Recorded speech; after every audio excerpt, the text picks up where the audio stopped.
All right, today I'm working the last problem on the last page. Getting ready for what should be a test coming up, right? So, on worksheet 5, page 2, it's talking about Earth's orbit. It gives you the radius of Earth's orbit, pretending it's a circle. Obviously, it's an ellipse, but it's not a very eccentric ellipse. So, pretending it's a circle isn't that far-fetched. We're not really launching a satellite here.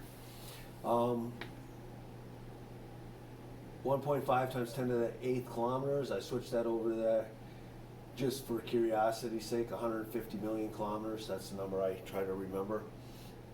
Mass of the Earth is 6 times 10 to the 24th kilograms. Obviously, I didn't write out all those zeros. It would be silly. And we find the circumference, which is the distance the Earth travels. So 2 pi r gives us 9.4 times 10 to the 8 kilometers.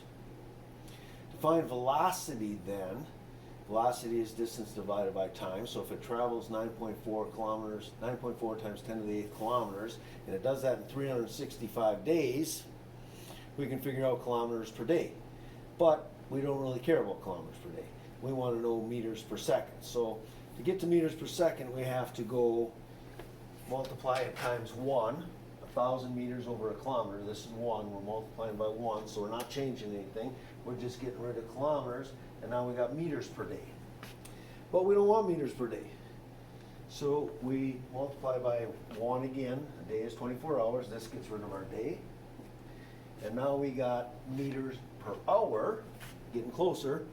If we go 1 hour times 30, this is multiply by 1 again. Get rid of hours, and now we got seconds and meters as our only units left. So we've got 30,000 meters per second. Just for curiosity's sake, because I know everyone wants to know how fast that is in miles per hour, it's about 67,000 miles per hour. We're moving pretty quickly. The second part, number 6 on that side, says what's the acceleration of the Earth? Because it's traveling in a circle, it's constantly changing direction. Because it's constantly changing direction, it's constantly accelerating, which is another one of these physics things that sometimes people have trouble wrapping their brain around. It's moving at a constant speed, but it is constantly accelerating because it's changing direction.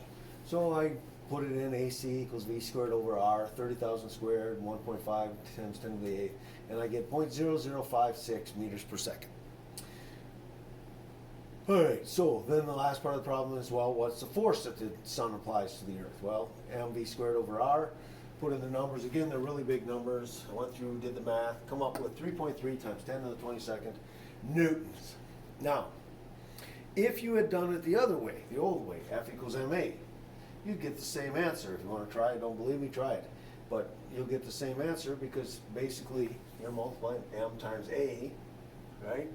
ma, F equals ma, Newton's second law. We're all good. So expect a quiz practice test to see if you're ready. If you get all of those right, then you can expect to find a real test in Google Forms. I'll post both of them.